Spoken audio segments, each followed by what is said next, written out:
This episode of Rick and Rick Rule the World is brought to you by Taskin, the first name in ultra-stylish, premium quality travel gear, like the exquisitely designed Taskin One expandable backpack. With 9 practical variations, the Taskin One is always the right size for wherever life takes you next. Save 30% on your next purchase when you use the promo code R&R Take 30. That's R&R Take 30 at taskinsf.com. Next up, it's time for the epic conclusion of our Loaded Questions quiz game commemorating the Season 5 finale of Rick and Rick Rule the World. All right, next question. Which of the following was not included in our list of holiday cuffing season pickup lines generated by ChatGPT? A, do you have a map? Because I just got lost in your eyes. B, are you a bank loan? Because you've sure got my interest. C, is there a rainbow today? I just found the treasure I've been searching for. D, do you have a Band-Aid? Because I just fell for you. Or E, do you mind if I walk you home? My mother always told me to follow my dream. As featured in a Season 5 episode of Rick and Rick, which of these is not a cuffing season pickup line generated by ChatGPT? Oh, I don't know. I mean, I remember joking about all these with you. Let's say the last one, the walking you home one. The holidays are official cuffing season, so I asked ChatGPT, the AI program from OpenAI, to come up with its best pickup lines for cuffing season, to which it informed me, quote, I'm sorry, I am not programmed to generate inappropriate or offensive content. Instead, here are some friendly and respectful pickup lines, which, I appreciated. I hadn't been thinking about it being anything other than friendly and respectful, but anyway, which of the following is one of those pickup lines created by ChatGPT? A, do you have a map? Because I just got lost in your eyes. B, excuse me, but I think you dropped something. My jaw. C, is there a rainbow today? I just found the treasure I've been searching for. D, do you have a Band-Aid? Because I just fell for you. Or E, do you mind if I walk you home? My mother always told me to follow my dreams. In this case, the answer is B. So while all of these actually are pickup lines created by ChatGPT, option B, are you a bank loan because you have my interest, was not one that we shared in a Season 5 episode. Got it. One of the things that we saw this last year was this writer strike and how it really impacted a number of the shows that we really enjoy. I think Stranger Things ended up getting delayed 18 months as an example. Yeah. Rick and Morty got delayed. Everything got delayed. So it was a big deal. But here's the question for you. Thinking back to that time, how many days did the writer's strike last? Was it A, 127 days, B, 136 days, C, 148 days, or D, long enough for the Ricks to start watching TikTok videos and making sourdough starters? Well, I think it's got to be C and D, but I'm going to say C in this instance. Yeah, that's right. It was 148 days. I was sweating on that one, too. I couldn't quite remember. For some reason, I had 180 days in my head, but then when you read it off, it came back to me. So, yeah, that was something. Put a lot of movies and TV shows on hold. Yeah. Well, and if you remember, part of this was, I don't think it was the main reason. I think pay was the main reason for the strike. But one of the things that got kind of conflated with it was the whole idea of AI replacing the writers and their insistence that there be some protection for them within the movie industry. That was definitely one of the things that they gave into. And we saw a bunch of legislation and other stuff after that. The patent office ruled that a work of art that is created by an AI can't be patented unless it's been sufficiently modified by a human being. There was all kinds of really interesting stuff that came out. So yeah, this has been a pretty interesting year for both the writer's strike and then the whole AI content thing. Yeah, it was an interesting confluence of events there. And, it was kind of a complex issue because the studios wanted to use AI for certain things, but they didn't want writers to use generative AI because of the legal ramifications. Right. So they wanted to keep it things that it didn't matter if there was no copyright for. And the writers didn't want the studios to use AI to write anything substantive, but wanted the right to be able to use it for their own purposes as long as you mentioned, everything was sufficiently transformed. Mm-hmm. The other thing is Google has announced that it is going to deprioritize, sort of bury content that is generated by AI in search results. And you and I were wondering if that was, one, just to keep the integrity of the search, but two, to protect Google, which is also, launching generative AI initiatives from having their models corrupted by junk content online. I'm not sure how they're detecting it. I know there is some fingerprinting that can be done, but with any confidence, I'm not sure how they're doing it, but they started penalizing sites. And so we saw some sites just completely get delisted from the internet over the last month. You know, folks that relied on it pretty heavily, even if they're legitimate websites, not, you know, like spam websites, but just like legitimate, you know, they were penalized as well. So it's been an interesting little bit. But then to your point, of course, then, you know, flip around and Google comes out with their own AI solution. Microsoft now has theirs. It's kind of built into everything. Yeah, it's a lot of conflicting ambitions. Depending on the company you're talking about, they have different goals, and we'll see how it all comes out. But I did hear that Google was going to companies and saying, yeah, you could probably expect 40% drop off in traffic because you've got so much content on here that is AI generated. That's crazy. So it was a big warning to companies to make sure you're having somebody change whatever content's being generated. And I didn't think they would necessarily penalize things like, say, lead forms or things like that are more functional as opposed to really being content. But apparently that is the case. So be careful out there, folks. Exactly. All right, next question. In Season 5 of Rick and Rick Rule the World, Rick M's annual list of hottest but hardest to get tech toys included all but which of the following products? A. Lotrimin AF, anti-fungible tokens. B. The MetaQuest No, actual reality headset-free headset. C. The Tinker Tesla Cybertruck Design Studio 2.0. Or D. My Little Trumpkin's Belch and Fart plush doll. Which of these did not make one of Rick M's annual lists of hottest but hardest to get tech toys this past season? Wow, I don't know this one. How about the last one, My Little Plumpkins? Well, pour yourself a cup of nog and crank up the comfort and joy because you're just in time for the official Rick and Rick list of the hottest but hardest to get tech toys for holiday 2023. First up, Tug on Me Taylor Swift. So pull her string and she'll write a devastating breakup song about you while pumping $1 billion into your local economy. Guess they had these dolls manufactured overseas and something got lost in translation. So one of the things that Tug on Me Taylor Swift is supposed to say when you pull her strings is Tay-Tay loves snuggling with Travis Kelce. But instead she declares Tay-Tay loves snuggling with Kelsey Grammer. All right, at number 2, Rick and Rick's list of the hottest but hardest to get tech toys for holiday 2023. Fancy that fiberglass cotton candy maker. Whip up fiberglass treats that look and smell just like real cotton candy and can double as home insulation. It's the perfect gift for your little itches. At number 3, Rick and Rick's list of the hottest but hardest to get tech toys for holiday 2023. My Little Trumpkin Belch and Fart plush doll. So, my little Trumpkin whines, belches, farts, and throws dishes when he loses a free and fair election and discovers that it's getting harder for him to get and maintain an insurrection. In fact, Rick, this is the first and only oversized plush doll to exhibit electoral dysfunction.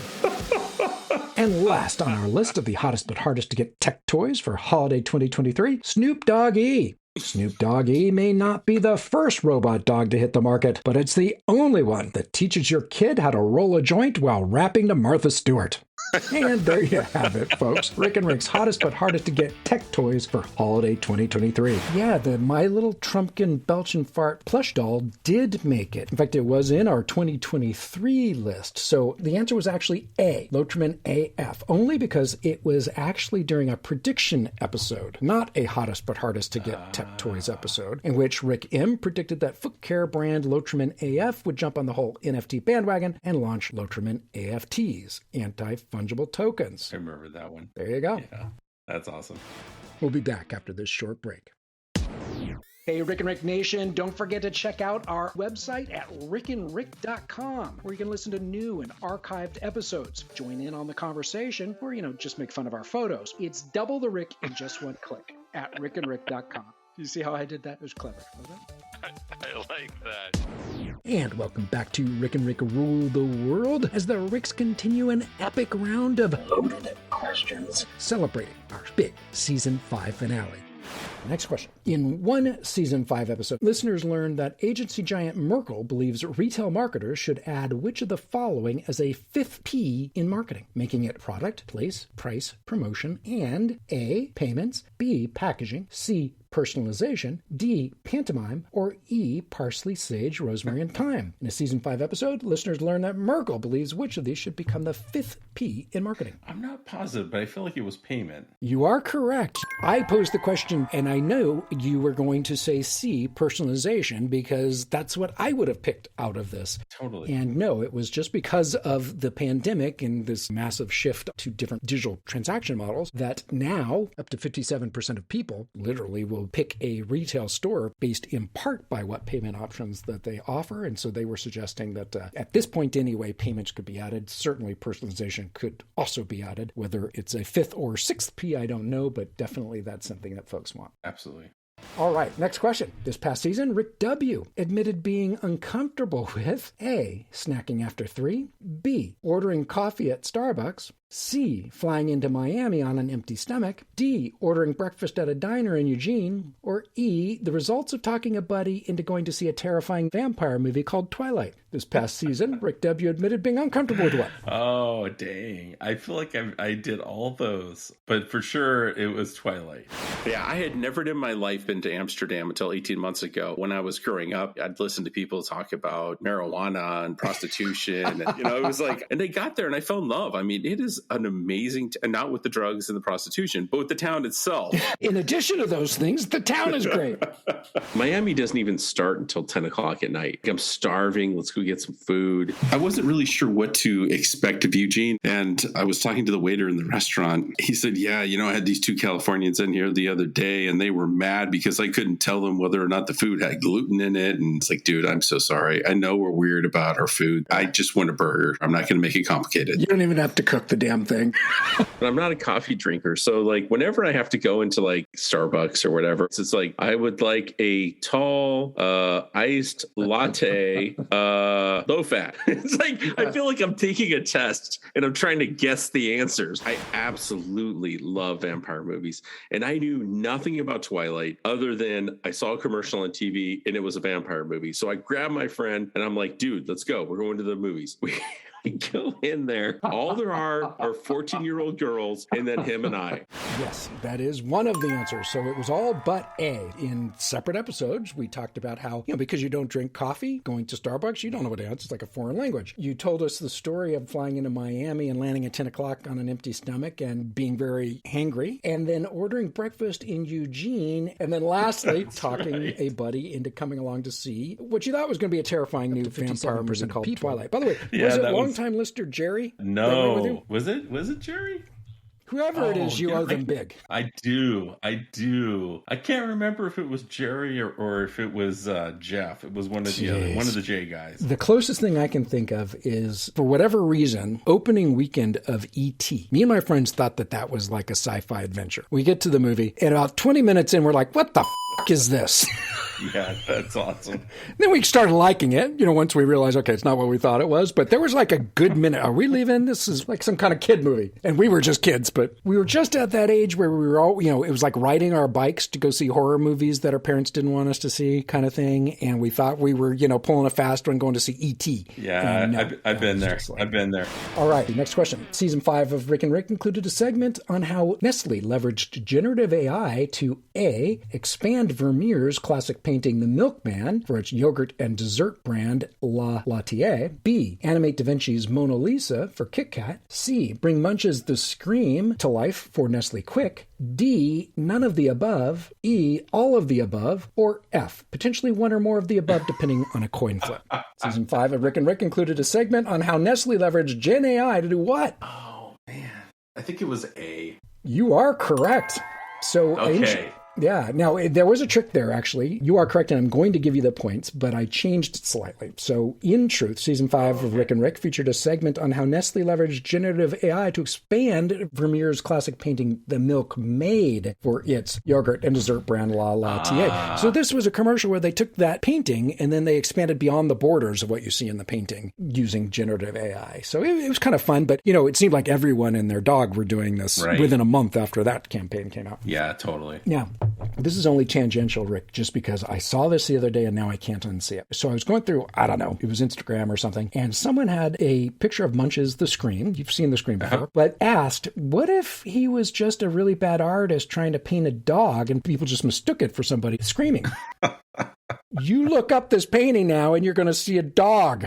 Oh, that's awesome. That's awesome. That reminds me of those audio files that when you listen to them, if you think about one word, that's what you hear. But if you think about a different word, you hear that one. Right. All right. I'm still going with it's a human being. I'm looking at the painting right now and I can see what they're talking about, but I definitely see some arms in there. So I don't feel like that's a dog. Imagine the hands are ears, 2 eyes, and then he's got the long snout. And you suddenly see a dog. So yeah, it would never have occurred to me. Now I'm going to see it forevermore. Oh no, I mean, once you said it, I can see what they're talking about. The hands look like ears. It's the weirdest damn thing. Yeah. We'll be back after the short break, so don't touch that dial. This episode of Rick and Rick Rule the World is brought to you by Taskin, the first name in ultra-stylish, premium quality travel gear, like the exquisitely designed Taskin 1 expandable backpack. With 9 practical variations, the Taskin 1 is always the right size for wherever life takes you next. Save 30% on your next purchase when you use the promo code R&R Take 30. That's R&R Take 30 at taskinsf.com. And welcome back to Rick and Rick Rule the World. To close out our Season 5 finale, let's listen to some more side-splitting sound bites and gut-busting bloopers from the first 5 seasons of Rick and Rick Rule the World. Oh, Ricky, you're so fine. Which of the following 1970s movie franchises is being reborn as a stage musical? Musical. It's a musical. I've seen photos of you somewhere in a Jedi outfit like that, but I don't think you posted them online. Well, and I wasn't wearing pants, and I am here, so that's a good thing. So, without further ado, here are our top 5 warped affirmations for ad agency creative directors from ChatGPT. Number 5, never underestimate the power of using a celebrity endorsement to sell anything from toilet paper to car insurance. Because, let's face it, who wouldn't trust their insurance to a Kardashian? Oh my God, you can ship my pants? I just shipped my pants. To get your overall take, Rick, and then we'll double click down into details. Could you imagine everyone with these virtual reality headsets and they've got their own reality going on and they're making movements like they're, Helen Keller trying to catch butterflies. At number 4 in our warped affirmations for ad agency creative directors from ChatGPT, always remember that the best way to sell a product is to use as many exclamation points in your copy as possible. It wasn't CGI. It was his son. His son actually played a bit piece, which was, basically the 20-year earlier version of Lawrence Fishburne. No Isn't that way. Cool? That is so cool. Yeah. But how do they look so much alike? I mean, I know why they look alike, but I mean, that's an extraordinarily... It's called genetics. At number 4 on our hottest but hardest to get holiday gift list, the all-new Amazon toilet ring. So now you can remotely monitor nasty buildup and always know what's knocking at the door. And I don't drink coffee, so Starbucks is out. You don't drink coffee. How did I not know that? How did you not know that? Wow. What's wrong with you? I know. The show is over. Forget it. We're done. Okay. At number 3, the RFP, so that request for a proposal, is only asking for unpaid spec creative to underscore the level of profound respect agencies receive once they become valued strategic partners on the client's approved short-term vendor list. Yeah. One of the ones that I saw that I liked was pumpkin and spice roundup. So if you're going to kill your weeds, make sure it smells like pumpkin and spice. or the old pumpkin and spice.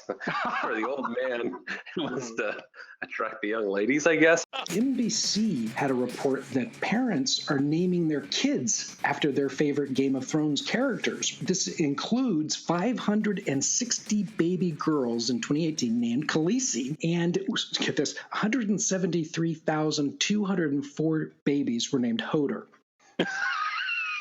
Totally kidding. Totally kidding. That'd be so funny.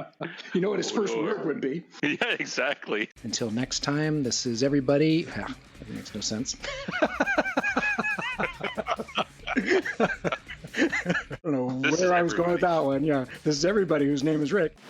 And at number 2 in our warped affirmations for ad agency creative directors from ChatGPT, never settle for a simple ad campaign when you can launch a full-blown immersive brand experience that nobody asked for and nobody wants. This past season, we learned about the Boston Dynamics RoboDog that does what? I remember this one well. It urinates beer into a cup.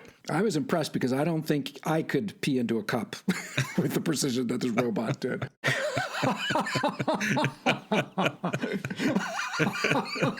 You know that was your outdoor voice, right? You probably heard about the pilots flying into LAX getting all miffed about the guy in the jetpack flying around at 3,000 feet, zooming past the jet airlines. Well, it wasn't me this time. I swear. I mean, that is a lesson I do not need to learn a fourth time. Hey, why did it take so long for Spider-Man to die compared to everybody else? Because it was all improvised. Wait for it. Everybody Wait for else, it. yeah, exactly. Everybody else kind of froze, and then they faded away. Not Spider-Man. Spider-Man had this dialogue, and it's because it was such a great line. It was great, acting. They decided to work with it, put it. Imagine if he'd said, "I don't feel so good, Mr. Stark." Oh no, that did it. I'm good. Okay, in his review of in your review, in his review of Star Wars Episode 8, The Last Jedi, Rick Wooten introduces us to, and you should know this, A, the body part he likes to call Boba Fett. B, the number 5 top most buzzworthy sci-fi pitch out there right now, Batman versus Wonder Woman. Batman gets wind that Wonder Woman's mother's name isn't Martha. All hell breaks loose. Bayer's Philips laxative brand is out with a new TV.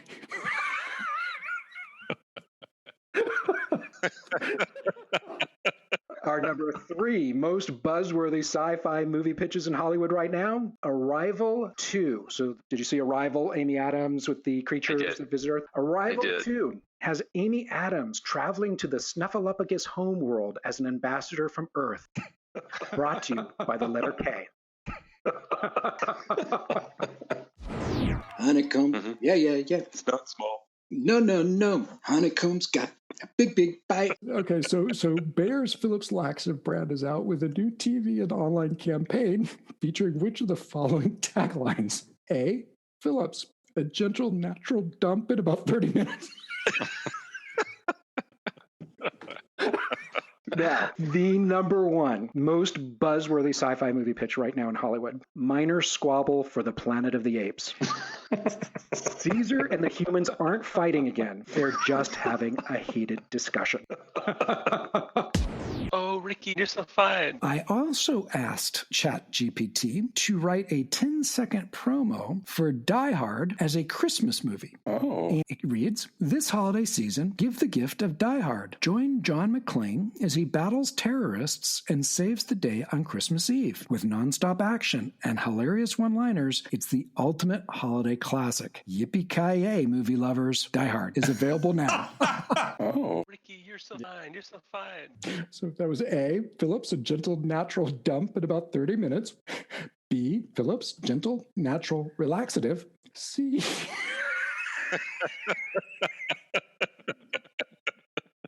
Just so making it into the bloopers.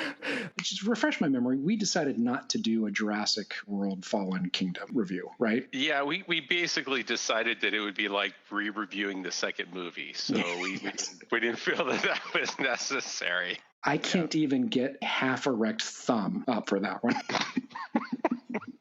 I mean, and the other thumb is just dangling here. It's like refracting. There's shrinkage happening to my left thumb. Okay, C, Phillips, the gentle, natural way to clear a room.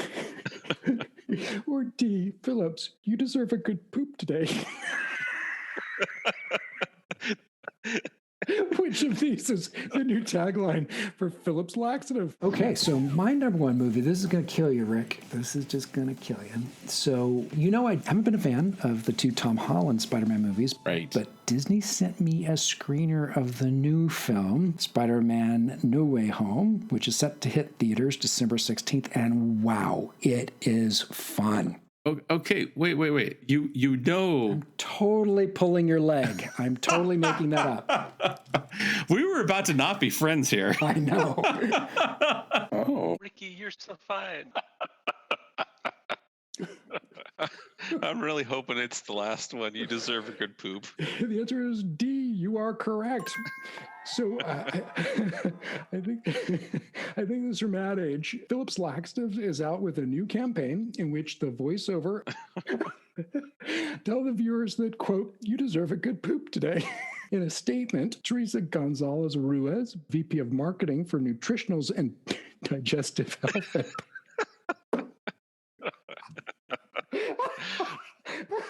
At Bayer, she says, you deserve a good poop brings a new sense of honesty to the category.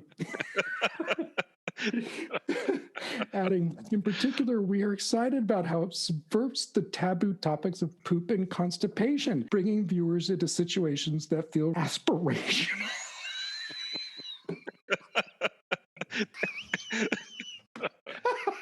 Which kind of sounds like a load of, well, you know. So I just looked up zaddy on Urban Dictionary. Their definition's a little interesting. It says a fine, handsome, and sexy-ass intelligent man that makes you smile every time you see him. He knows how to handle business in and out of the bedroom. You low-key want to have his baby. He makes you all parts of you excited, including your mind. He smells good, looks good, and is good. Jeez. See, we're going to have to get Rick and Rick Zaddy t-shirts made. Final question. Finish this sentence or this line. Get double the Rick. Is it A, get double the Rick pretty darn quick? B, get double the Rick in just one click? C, get double the Rick on Rick and Rick Rule the World? D, get double the Rick because it's always a kick? Which of these is the right line? I'm going to guess it does the trick. That wasn't even an option. All right. Well, you did a great job there. You deserve a good poop after that. Before we sign off, we just want to extend a heartfelt high five to you and to all our listeners everywhere around the world. We quite literally couldn't do what we do here without you, and we hope you've enjoyed these past 5 seasons as much as we've enjoyed putting it all together for you. We also hope you'll keep tuning in because the party's just getting started as we race toward our spectacular Season 6 premiere. Until then, stay safe, keep each other safe, and keep on coming back to the one show where everybody's name is Rick And everybody rules the world.